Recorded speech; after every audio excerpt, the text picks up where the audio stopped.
আমরা কি কখনো গভীর রাতে নিজেকে প্রশ্ন করে দেখেছি যে আমি কি ভুল লাইনে চলে এসেছি? এখন শুরু করলে কি খুব দেরি হয়ে যাবে? আমার ব্রেন কি আসলেই এই জিনিসের জন্য তৈরি হয়নি? আর এই ভয়টাই আমাদের সমাজ আমাদের মধ্যে ঢুকিয়ে দেয় সেই ছোটবেলা থেকে, যেখানে সবাই বলে ওঠে যে শেখার একটা নির্দিষ্ট বয়স আছে, ক্ষমতার একটা সীমা আছে এবং একবার পিছিয়ে গেলে আর ওঠা যায় না। কিন্তু আজকের গল্পটা এইসব বিশ্বাসকে ভেঙে চুরে দেবে, কারণ আজ আমরা জানবো আপনি আসলে আটকে নেই, আপনি শুধু আপনার পুরনো চিন্তাধারার লুপে আটকে রয়েছেন। স্বাগতম মাইন্ড সামারি বাই স্বর্ণালীতে। আজ আমরা আলোচনা করব বারবারা ওকলের লেখা অন্যতম একটা বই মাইন্ড শিফট নিয়ে, যেখানে এই বইটা বলে আপনাকে নতুন কোনো মানুষ হতে হবে না, শুধুমাত্র নতুনভাবে চিন্তা করতে হবে। আজ আমরা এই বইটির অধ্যায় ধরে নয়, বরং একটি দীর্ঘ জীবনের গল্পের ভেতর দিয়ে বুঝব কিভাবে চিন্তার ছোট্ট একটা পরিবর্তন একটা জীবনকে সম্পূর্ণরূপে ঘুরিয়ে দিতে পারে। পাহাড়ের কোলে লুকিয়ে থাকা একটা ছোট্ট গ্রাম, চারিদিকে গভীর নীরবতা, যেখানে শব্দ কম কিন্তু ভাবনার জায়গাগুলো অদ্ভুতভাবে অনেক বেশি। মোবাইল নেটওয়ার্ক পর্যন্ত এখানে অনেক দুর্বল, ইভেন নোটিফিকেশনও ঠিক মতো আসে না। কিন্তু মাথার ভেতরের প্রশ্নগুলো একটার পর একটা স্পষ্ট হয়ে ওঠে। এই গ্রামেই দুই বন্ধু থাকে, আর্য আর রাহুল। দুজনেই এসেছে খুব সাধারণ পরিবার থেকে। স্কুলে তারা কেউই ব্রিলিয়ান্ট স্টুডেন্ট ছিল না, না ছিল তাদের কোনো বড় সার্টিফিকেট, না ছিল শিক্ষকদের তাদের ওপর বিশেষ কোনো আশা। কিন্তু তাদের মধ্যে পার্থক্য তৈরি করে একটা অদৃশ্য জিনিস, আর সেটি হলো চিন্তা ভাবনার পার্থক্য। আর্য নিজের জীবনকে দেখে একটা বন্ধ খাতার মতো। সে মনে মনে বলে, আমি যেমন ছিলাম আজও তেমনই আছি, আর বদলানোর কিছু নেই আমার মধ্যে। যেখানে রাহুল নিজের জীবনকে দেখে একটা অসম্পূর্ণ গল্পের মতো। তার বিশ্বাস, আমি এখন যা আছি সেটা আমার শেষ পরিচয় নয়, আমার গল্পের পরের অধ্যায়টা আমি নিজেই লিখতে পারি খুব সুন্দরভাবে। এক পাহাড়, এক পরিবেশ, একই শুরুর লাইন, কিন্তু ঠিক এখান থেকেই দুজনের জীবনের পথ আস্তে আস্তে দুই দিকে বাঁক নিতে শুরু করে। অর্থাৎ এখানে আমরা বুঝতে পারি পরিবেশ নয়, মানুষের ভেতরের থিঙ্কিংই তার ভবিষ্যৎ তৈরি করে। পাহাড়ি গ্রামের সেই নীরবতায় এক সন্ধ্যায় আর্য আর রাহুল বসে রয়েছে। দুজনের সামনে একটা বই, একই সমস্যা, কিন্তু তাদের মাথার ভেতরের গল্প দুজনের এক নয়। আর্য বইটা একটু উল্টে দেখেই নিজের ভেতরে বলে ওঠে, আমার ব্রেন এমনই, আমি পারবো না এটি পড়তে, এটি বড্ড কঠিন। এই কথাটা হঠাৎ করে আসেনি, ছোটবেলা থেকে সে শুনে এসেছে। ও একটু স্লো, ওর মাথা অতটা শার্প নয়।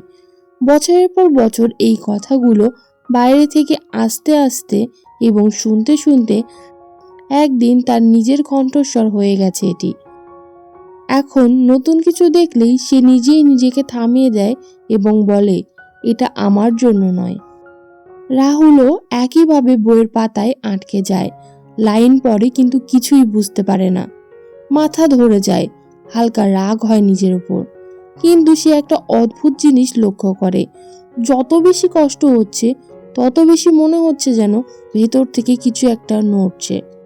মাইন্ড শিফট ঠিক এখানেই একটা কথা বলে, মস্তিষ্ক কোনো পাথর নয়, এটা সবচেয়ে ফ্লেক্সিবল একটা জিনিস।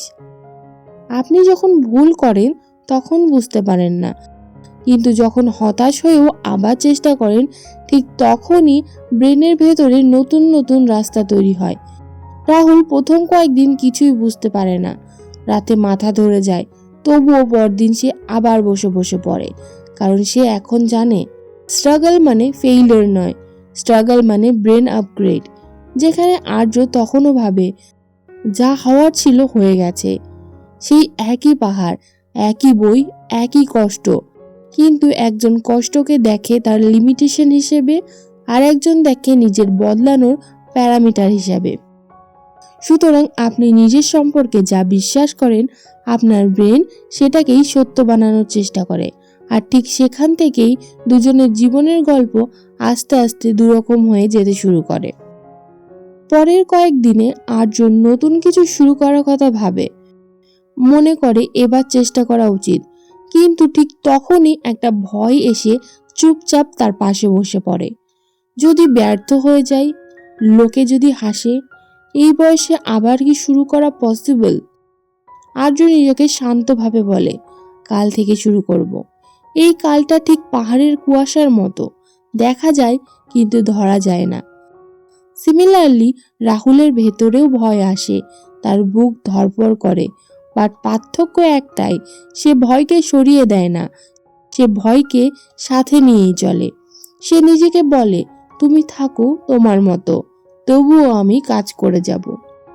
20 মিনিট বসে রয়েছে সে, কিছু বুঝতে পারে, কিছু বুঝতে পারে না। পরদিন আবারও 30 মিনিট বসে থাকে সে। তারপর থেকে প্রতিদিন। মাইন্ডশিফট এখানেই খুব পরিষ্কার করে বলে, মানুষ শেখা বন্ধ করে তার ক্ষমতার অভাবে নয়, ভয়ের জন্য। রাহুল যত কাজ করতে থাকে, ভয় যেন তত ছোট হতে থাকে, কিন্তু আর্য যত অপেক্ষা করে, ভয় যেন তত বড় হয়ে ওঠে। অর্থাৎ ভয় না থাকলে কেউ এগোয় না, ভয়কে মারলে জীবন থেমে যায়। ভয়কে সাথে নিয়ে কাজ করলে ভয় নিজেই ধীরে ধীরে দুর্বল হয়ে যায়। এভাবেই একই ভয় দুজনকে দুরকম ভবিষ্যতের দিকে টেনে নিয়ে যেতে শুরু করে। একদিন রাহুল খেয়াল করলো যে একটানা পড়তে পড়তে তার মাথা ঠিকভাবে কাজ করছে না। পাতার পর পাতা চোখের সামনে থাকলেও চিন্তাগুলো যেন আটকে যাচ্ছে। সে নিজেকে জোর করে বসিয়ে রাখে না, চুপচাপ বই বন্ধ করে পাহাড়ি রাস্তায় হাঁটতে বেরিয়ে পড়ে। চারপাশে পাতার মৃদু শব্দ, হালকা বাতাসের ছোঁয়া, মাথার ভেতরের চাপটা ধীরে ধীরে কমে আসে। কিছুক্ষণ হাঁটার পর সকাল থেকে যে সমস্যাটা বারবার আটকে যাচ্ছিল, তার সমাধান হঠাৎ করেই তার মাথায় চলে আসে। কোনো জোর নেই, কোনো চাপ নেই, তবুও উত্তরটা স্পষ্ট। মাইন্ডশিফট এখানেই বোঝায়, গভীর মনোযোগে কাজ করা হলোই ফোকাসড চিন্তা, আর হাঁটা, বিশ্রাম, প্রকৃতির সাথে থাকা, এগুলো হলো ডিফিউজ চিন্তা। এই দুই একসাথে হলেই আসল শেখাটা ঘটে। রাহুল তখন বুঝতে পারে, বিশ্রাম মানে থেমে থাকা নয়। বিশ্রাম করলেও ভেতরে ভেতরে চিন্তার কাজ চলতে থাকে আমাদের নিজেরই অজান্তে। সুতরাং বিশ্রাম মানে অলসতা নয়, বিশ্রামও শেখারই একটা অংশ মাত্র। এক সন্ধ্যায় আর্য নিজের দিকে তাকিয়ে খুব স্বাভাবিকভাবে বলে, আমি এই ধরনের মানুষ নই। এই কথাটাই কোনো রাগ নেই, কোনো দুঃখও নেই, তবু এই একটা বাক্যই তার সামনে সব দরজা বন্ধ করে দেয়। নতুন কিছু শুরু করার আগেই তার জীবন যেন এখানেই থেমে থাকে। সেখানে রাহুল নিজের সাথে অন্যভাবে কথা বলে। সে নিজেকে বলে, আমি এখনো শিখছি। এই কথাটা বলতে সহজ, কিন্তু ভেতরে ভেতরে অনেক কঠিন। কারণ পুরনো পরিচয় ছাড়তে গেলে ভয় লাগে, ভুল করার ভয়, হাসির পাত্র হওয়ার ভয়। তবুও রাহুল জানে, পুরনো পরিচয় আঁকড়ে ধরে থাকলে নতুন জীবন কখনো আসবে না। সে নিজেকে আর বলে না, আমি পারি না, পরিবর্তে সে বলে, আমি শিখছি। মাইন্ডশিফট এখানেই শেখায়, আপনি নিজেকে যেভাবে ডাকেন, আপনার ব্রেন সেইভাবেই কাজ করতে শুরু করে। আপনি নিজেকে যে পরিচয়ে বেঁধে ফেলেন, জীবনও ঠিক সেখানেই থেমে যায়। কিছুদিন পর পাহাড়ি গ্রামের লোকজন বলতে শুরু করে, রাহুল তো খুব স্মার্ট। রাহুল মুচকি হেসে কথাটা শোনে।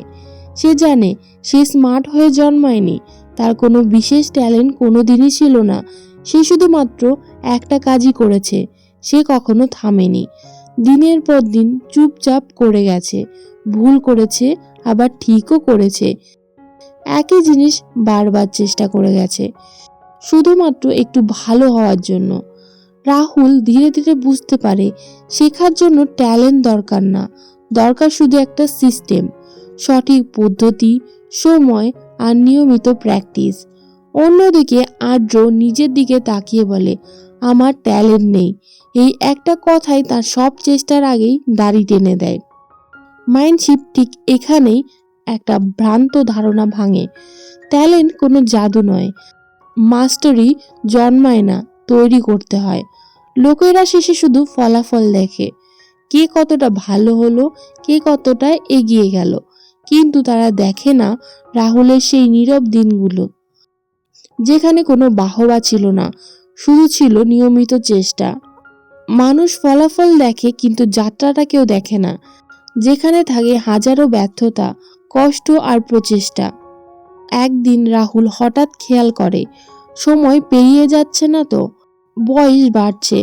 তখন মনে প্রশ্ন আসে, দেরি হয়ে গেল না তো? কিন্তু সে প্রশ্নটা পাল্টে ফেলে। সে আর নিজেকে জিজ্ঞেস করে না দেরি হয়েছে কি না, উল্টে সে নিজেকে জিজ্ঞেস করে আমি কি শুরু করেছি। মাইন্ডশিফট এখানেই একটা কথা স্পষ্ট করে যে কেরিয়ার মানে ব্যর্থতা নয়, এটা শেখার একটা স্বাভাবিক পথ মাত্র। রাহুল তার পুরনো অভিজ্ঞতাগুলোকে ত্যাগ করে না, বরং সে সেগুলোকে নতুন জায়গায় কাজে লাগাতে শেখে। কারণ স্কিল কখনো নষ্ট হয় না, শুধু তার রূপ বদলায়। অন্যদিকে আর্য বারবার পিছনে তাকিয়ে থাকে। সে ভাবে যা চলে গেছে সেটাই তার লিমিটেশন। সেখানে রাহুল থাকে সামনে তাকিয়ে। সে জানে অতীত কোনো বোঝা নয়, অতীত হলো একটা ভিত্তি। অর্থাৎ বয়স কখনো বাধা নয়, ভুল বিশ্বাসই হলো আসল বাধা। এরপরে আর্য প্রতিদিন নিজেকে বলে মুড আসুক তারপর শুরু করব। কিন্তু সেই মোটিভেশন আর কখনো ঠিক সময় আসে না। দিন যায়, কাজ আর শুরু হয় না। বাট রাহুল আলাদা কিছু করে না, সে বড় লক্ষ্য বানায় না, সে শুধু ছোট ছোট কাজ ধরে রাখে। আজ 10 মিনিট, কাল আবার 10 মিনিট, মুড থাকুক বা না থাকুক। মাইন্ডশিফট বলে মোটিভেশন আগে আসে না, কনসিস্টেন্সি আগে আসে। এই ছোট কাজগুলোই ধীরে ধীরে ব্রেনকে নতুনভাবে গড়ে তোলে। আর একদিন রাহুল খেয়াল করে যে যে কাজটা একসময় ভারী লাগতো এখন সেটাই একদম স্বাভাবিক হয়ে গেছে। এই গল্পটা শুধু রাহুলের নয়, এই একই গল্প আমাদের এই বইয়ের রাইটার বারবারা ওকলেরও। একসময় তিনি গণিতের নাম শুনলেই ভয় পেতেন।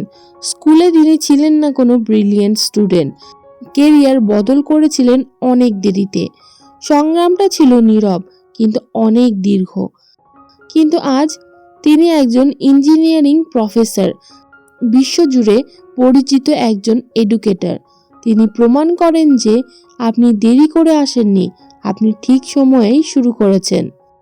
অর্থাৎ বড় মোটিভেশন নয়, ছোট কাজে জীবন বদলায়। ধারাবাহিকতা আগে, আত্মবিশ্বাস পরে। দেরি বলে কিছুই নেই, শুরু করাটাই আসল মন্ত্র। পাহাড়টা আগের মতোই দাঁড়িয়ে থাকে, নীরবে, অপরিবর্তিতভাবে।